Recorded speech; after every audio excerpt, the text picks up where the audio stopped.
LC oscillator પરિપથમાં કેપેસિટરનું મૂલ્ય બમણું કરતા આઉટપુટમાં મળતા તરંગની આવૃત્તિ ખાલી જગ્યા ગણી થશે.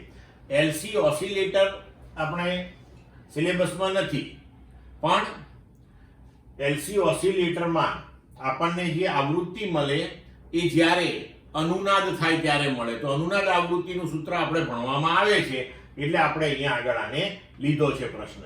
વિકલ્પ આપ્યા છે A 1/√2, B √2, C 1/2 અને D 2. તો આવૃત્તિનું સૂત્ર આપણે લખી શકીએ છીએ કોણીય આવૃત્તિ ઓમેગા બરાબર 1/√LC, અથવા તો આપણે લખી શકીએ કે આવૃત્તિ F બરાબર 1/2π√LC. તમે કંઈ પણ લખી શકો છો.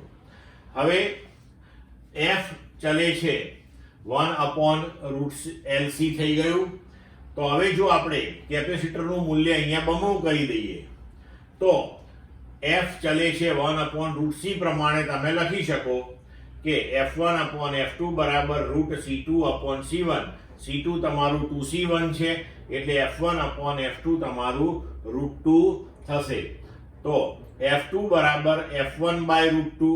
તો હવે જે આવૃત્તિ મળી આપણને એ પહેલી આવૃત્તિ કરતા 1/√2 ટાઈમ્સ થઈ, એટલે વિકલ્પ પ્રમાણે આપણે જવાબ આપી શકીશું A.